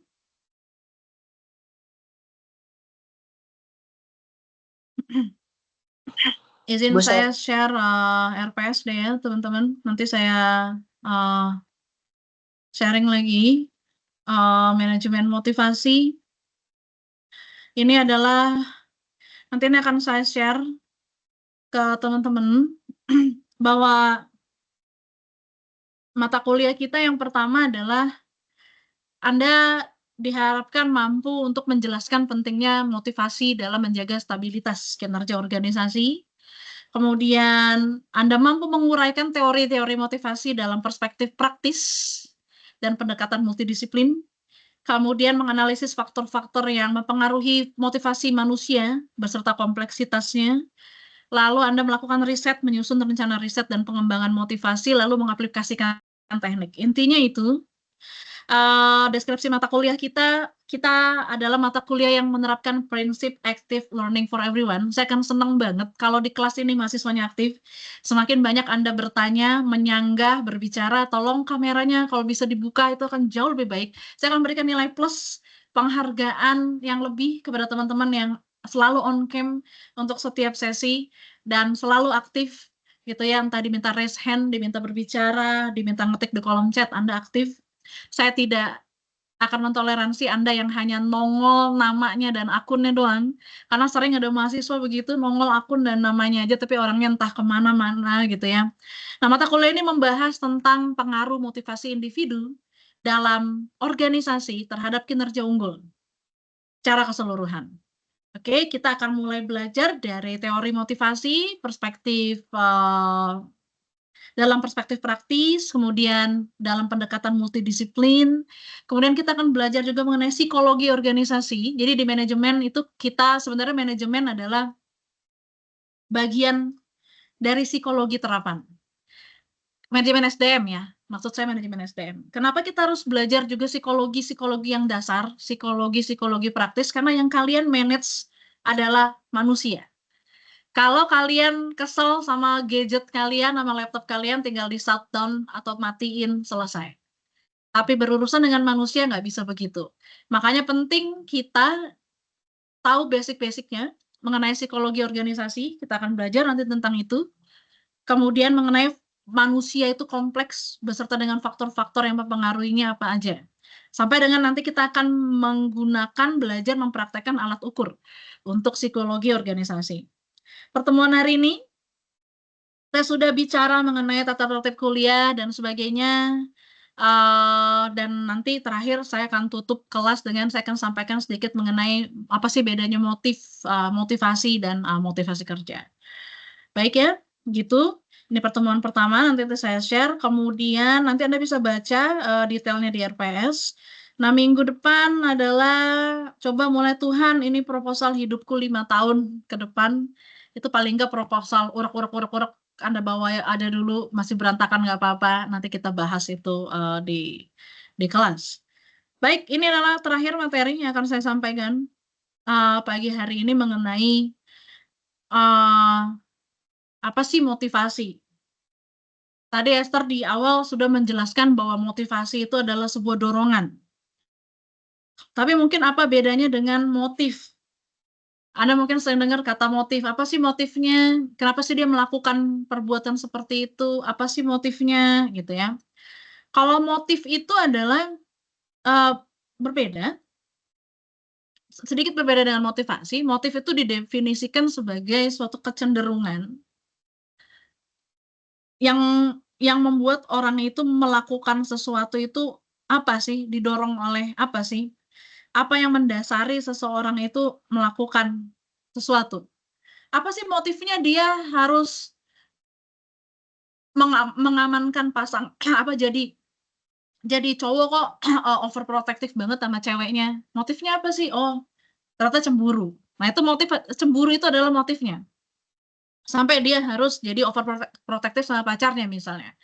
Nah, kalau motivasi itu apa? Motivasi itu adalah dorongan yang membuat Anda mau melakukan sesuatu, yang membuat Anda mau melakukan usaha terbaik Anda. Jadi motivasi itu dorongan. Kalau motif itu alasan. Tapi motivasi itu adalah sebuah dorongan untuk Anda berbuat. Semua orang bisa punya motif, tapi kalau nggak ada motivasinya, dia nggak bakal jalan. Jadi selain Anda butuh reason-nya, selain Anda butuh motifnya, Anda tahu apa yang mendasari Anda butuh motivasinya, yaitu sesuatu yang mendorong Anda melakukan hal tersebut, ya, untuk mencapai tujuan motif Anda. Jadi itu hubungannya motif dengan motivasi. Sesuatu dorongan itu bisa dari orang tua, bisa dari pacar Anda, dari siapapun, tapi yang paling bagus adalah dorongan yang datang dari diri Anda sendiri, gitu ya, gitu. Nah, motivasi kerja adalah suatu situasi yang mempengaruhi pembentukan orang terhadap lingkungan kerjanya. Jadi ada motif, itu motivasi internal, motivasi diri sendiri, itu akan berpengaruh kepada motivasi kerja, gitu. Dan manajemen motivasi adalah yang memanage motivasi, intinya itu, ya. Oke, ada yang mau ditanya sampai di sini, teman-teman? Bu, Nah, saya ini ya mau tulisan saya kebiasaan membentuk karakter berbalbal, nanti saya share aja. Jadi saya cuma ingin tutup sesi kita bahwa untuk sukses itu cuma butuh 4 hal. Yaitu D, U, I, dan T, duit. Untuk sukses itu Anda hanya butuh duit. D yang pertama adalah dedikasi.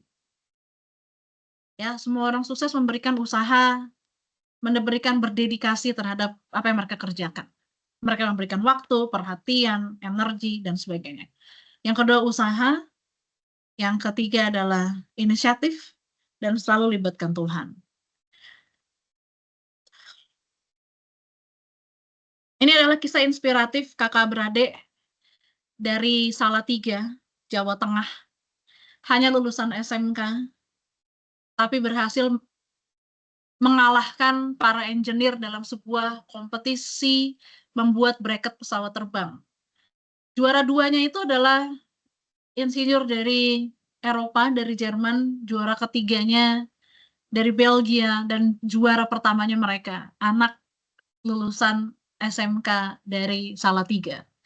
Almarhum Handri Satriago, CEO-nya GE Indonesia, adalah salah satu mentor mereka.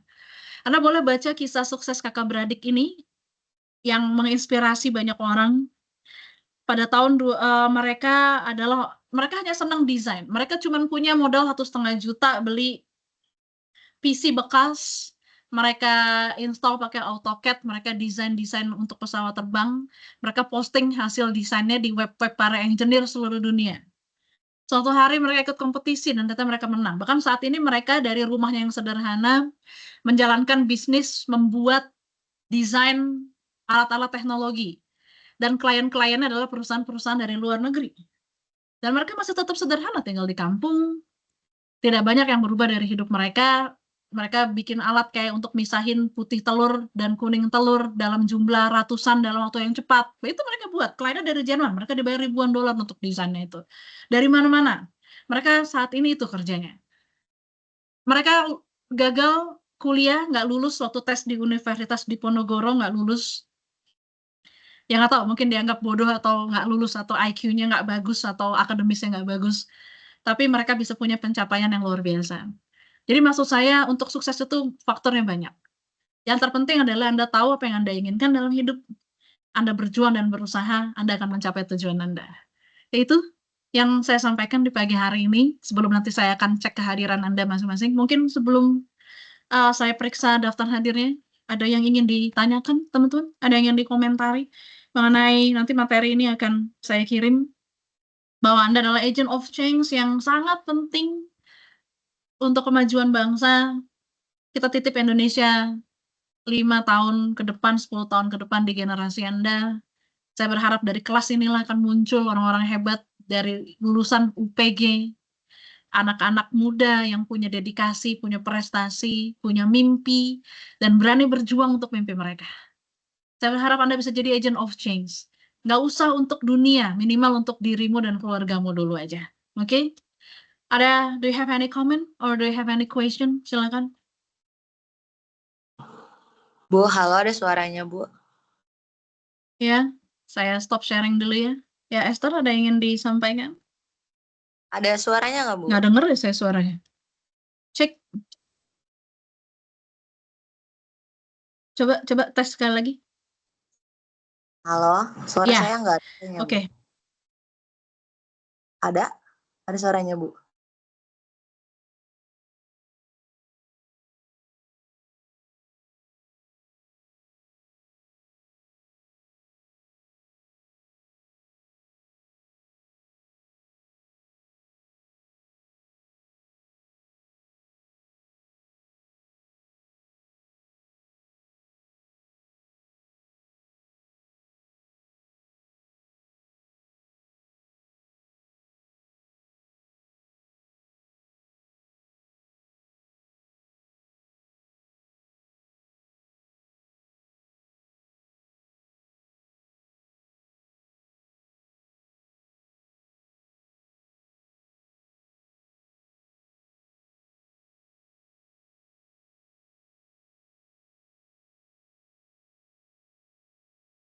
Ibu gak ada suaranya.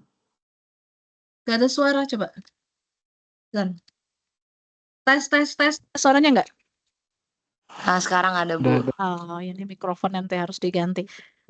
Ya, saya cek presensinya ya, teman-teman. Boleh yang saya panggil namanya di on cam, buka kameranya dan bersuara, say hi gitu, bersuara. Kalau bisa dibuka kameranya. Abdullah, ada? Abdullah, nggak ada ya? Abdullah. Sebentar, saya cek. Oke, nggak ada ya. Baik, kemudian berikutnya Putri Aurora. Putri, where are you Putri? Ini saya terima kasih yang sudah. Ya, siap. Oke. Siti Fadila. Siti Fadila, ini saya sambil lihat ya. Saya sambil mau menghafal wajah-wajah Anda yang cantik dan tampan ini di pagi hari yang cerah Siti ini. Fadila. Siap. Oke, Siti Fadila hadir. Fani Anggraini. Hadir, Bu. Oke, Sumaah nih yang mana nih? Saya kayak belum pernah. Sumaah mana coba wajahnya? Boleh ditampilkan, saya mau lihat Sumaah mana yang mana. Oke, mana Sumaah? Nggak ada ya? Oke ya, nggak ada. Baik. Semoga bisa masuk di. Saya sambil. Ya terima kasih teman-teman. Kasih senyum dong pagi hari ini yang cantik dan ganteng. Biar menambah semangat dosennya. Muhammad Firdaus. Nggak ada ya. Ini saya kalau pakai barcode kan enak ya. Anda tinggal barcode. Ini saya harus cek satu-satu. Muhammad Firdaus tidak ada. Ega Serli.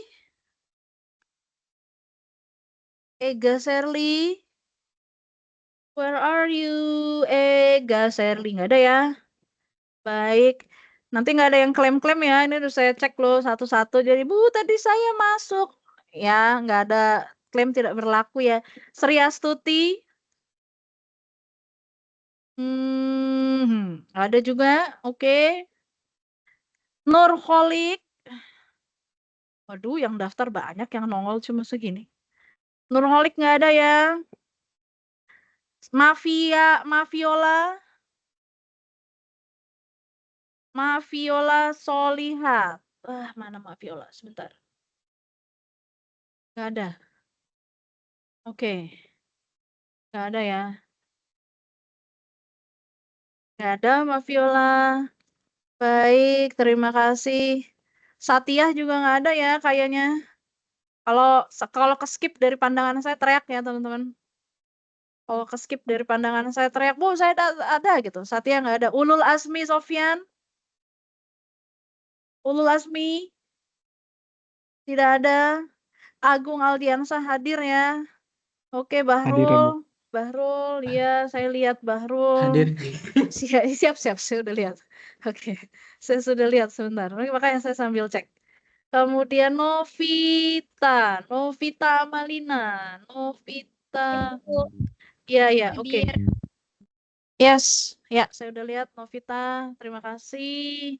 Kemudian Nizar ada ya, Nizar, hai Nizar, mana? Oke, Nizar Maulana, mana coba ya, kita cek. Ega Serli ada nih, Ega hadir nggak di situ orangnya? Diam aja dia. Oh, Nizar ada, Nizar, selamat pagi, udah mandi belum? Pagi, Bu. Udah dong. Udah dong. Oke, keren loh rambutnya. Senang ya mulai rambut itu. Oke, Irdi. Where are you, Irdi? Hadir, Bu. Iya siap. M. Yusuf, Hafandi. M. Yusuf.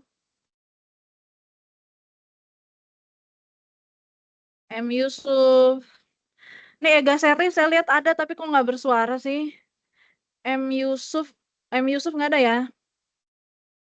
Wari. Oke, Rasma, where are you Rasma? Sebentar.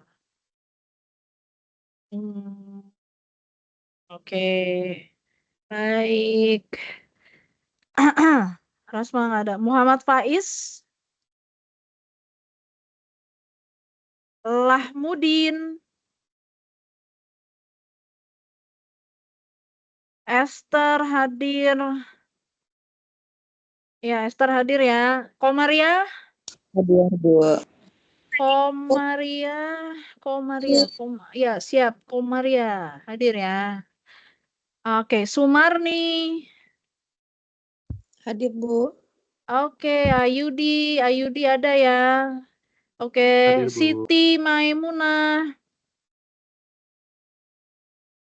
Siti Maimunah.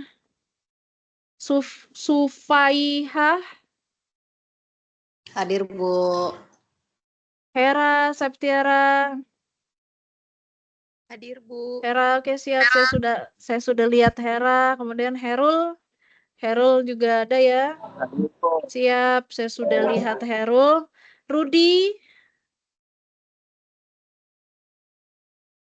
tidak ada. Zaki ada ya, Zaki. Oke, Ibu, kemudian saya ya. atas nama Rasma. Oh, Rasma. Oke, sebentar. Oh ya, sorry Rasma tadi yang ada di kolom chat ya. Iya, Ibu. Oh ya, ada turut berduka cita ya. Ibu Muhammad Firdaus, Bu. Muhammad Firdaus ya, sebentar. Ini namanya sama dia nggak diurutkan berdasarkan alfabet, enakan Siak-et yang dulu namanya di alfabet, saya jadi nelusurnya harus bolak-balik. Baik, Siti Jubaidah ada? Sahril Aryan? Shirley Apriliani? Nahila Ayu? Hadir, Bu. Subaidi Ahmad Andika? Bu Mufaidi hadir. Subaidi hadir, oke. Ahmad Andika? Niklah saya sudah lihat ya, Niklah. Oke, Niklah hadir. Oh, iya. Suesi ada? Ade Alvin? Firman Mujahidi. Baik. Ada yang merasa namanya belum saya panggil nggak? Saya belum, Bu. Ini namanya Saya, Bu. belum di approve ya itunya ya sama Iya, Bu, belum di ACC. tolong itu dong tulis yang kalian namanya belum saya panggil, tolong ketik namanya di grup WA aja dong. Ya. Ketik namanya di grup WA, nama sama NIM. Nama sama NIM aja. Karena ini nggak bisa saya cek presensinya kalau KRS-nya belum. Ini tapi ada nih yang bawah nih udah nongol nih, bentar. Safira Sominar ada ya? Oke, Siti Fatimah.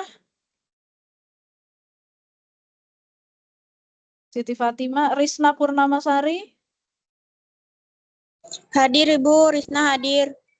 Rizal Solih. Hadir, Bu. Siap. Ya oke. Kalau ada yang merasa nama, jadi hari ini saya konfirmasi sekali lagi yang hadir ya. Ada bentar. Oke, Putri Aurora, ini yang hadir ya, Siti Fadila, Fani Anggraini, Muhammad Firdaus. Saya lihat Ega Serli, tapi Ega apakah Anda bisa merespon saya? Ega, kalau Anda nggak respon, saya klik di Alpha. Oke.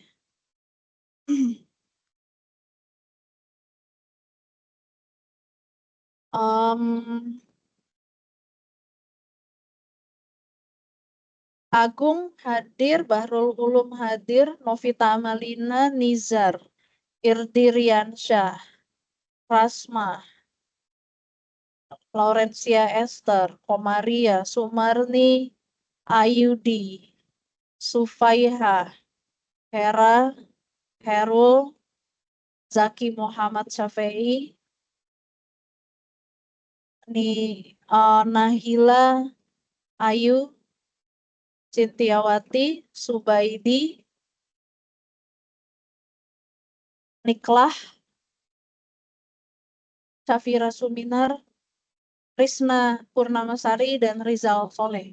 Betul itu ya? Kalau yang belum disebut namanya, silahkan untuk tulis nama dan NIM Anda di kolom chat di WAG. Kalau bisa diurut aja, kasih nomor 1, 2, 3 gitu, biar rapi, terus kasih tanggal. Tanggal hari ini, hari Selasa, tanggal 15 Oktober 2024, pertemuan pertama kita. Terus nama-nama dan NIM-nya. Baik, ada 24 mahasiswa hadir, ditambah nanti yang ada di WAG, dan ada 21 mahasiswa yang alpha. Baik. Oke, teman-teman. Ada yang ingin ditanyakan sebelum kita tutup kelasnya?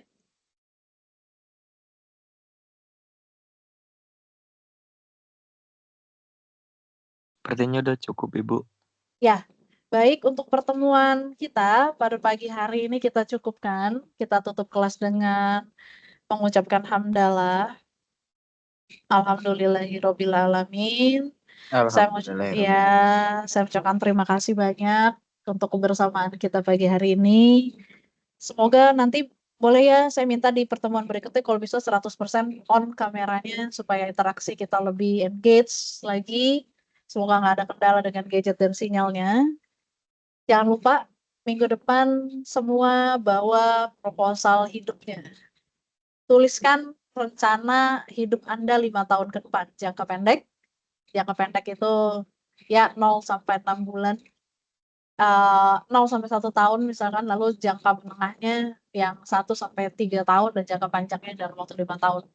Proposal Anda sama Tuhan, Anda mau propose apa? Anda mau Tuhan mengabulkan apa dalam hidup Anda? Bawa ke kelas itu masih berantakan, orek-orek juga nggak apa-apa, yang penting semua udah bawa proposal hidupnya. Tuhan, ini proposal hidupku. Itu judulnya ya. Sampai ketemu minggu depan. Assalamualaikum warahmatullahi wabarakatuh. Waalaikumsalam. Terima kasih Ibu. Sama-sama, baik. Silakan live teman-teman. Silakan live. Saya akan menjadi yang terakhir live dari kelas ini. Silakan teman-teman untuk live satu-satu. Terima kasih. Sampai ketemu minggu depan. Ya, silakan live. Silakan live teman-teman. Oke, baik. Silakan tinggalkan kelas. Terima kasih. Silakan tinggalkan kelas. Yang masih ada di kelas, silakan untuk klik tombol leave. Baik. Oke, terima kasih. Silakan. Saya akan tutup. Terima kasih untuk kebersamaan kita. Saya akan end meeting for all. Terima kasih untuk semuanya dan selamat pagi.